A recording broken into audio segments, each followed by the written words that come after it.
I don't want to say it makes me angry, but I think is a big concern to me is the whole issue of being different. When you are black, when you are African, when you have an accent, in this community, for example, people tend to always define you in that way, and I've experienced that myself. I've experienced that form of racism, and what really bothers me is when somebody can just make a decision about who you are because that person has made a decision about your accent. And if you don't have an American accent, then you don't belong. And if you don't belong, then either you're not supposed to be here. I experienced that kind of racism, if I can call it, and that bothered because from then on, I automatically kind of felt that, oh my goodness, if I have to speak to somebody on the phone, for example, then I have to actually make sure that I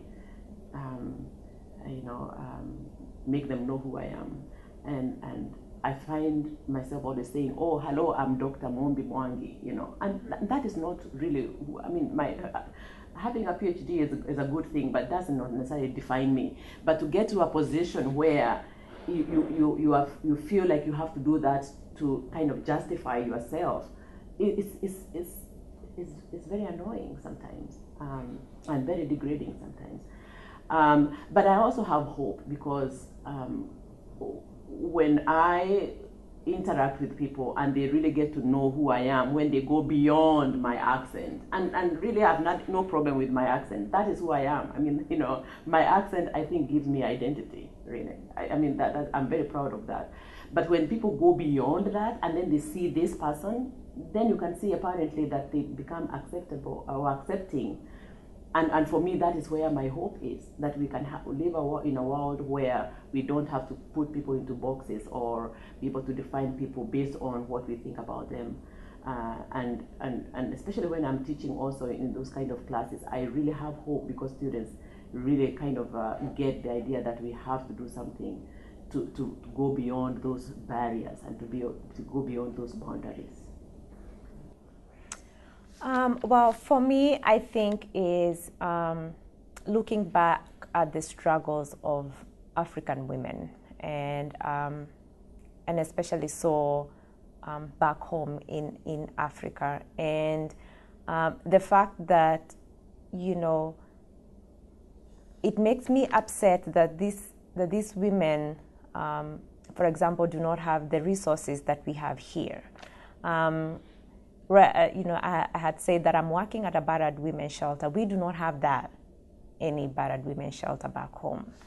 And so I look at the resources here. For example, they can get women can get food stamps here. They can be able to get some kind of health care here. But that is not the case. But back home, I look at teenage mothers here and how I'm working in the shelter, and we try and help them get back to school. But teenage girls back home, they're all on their own. When you get pregnant and you're in high school, I mean, that's it. So, it kind of upsets me because I don't know how long, am I going to be alive to see the kind of changes or, the kind of lifestyle or the resources that are available here being available, for example, to the women back home.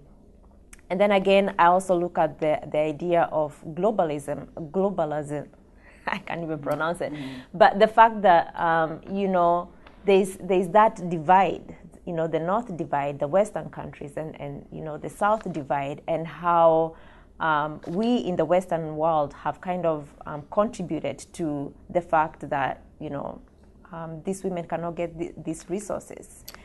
Because the moment we, as a Western country, invade a country in Africa, for example, for their resources, and we take the land that these women were tilling or farming for foods for their family, then we just keep on pressuring them. It's like going down the drain. But am I hopeful? Yeah.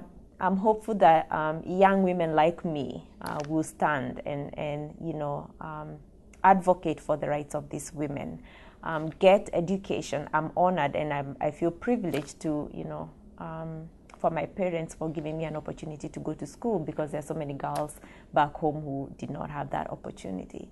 And so I'm hopeful and that women, my age, who have traveled abroad or who have gone to higher education and have been exposed to resources, can be able to go back home and make a difference. That it's not just about me, it's not just about my future, but it's about a future of another girl, in the rural village in Africa. So I encourage other young women like me, to think about ways to help the girls, and most of them are friends who we left back home, and improve their lives that they are living in right now.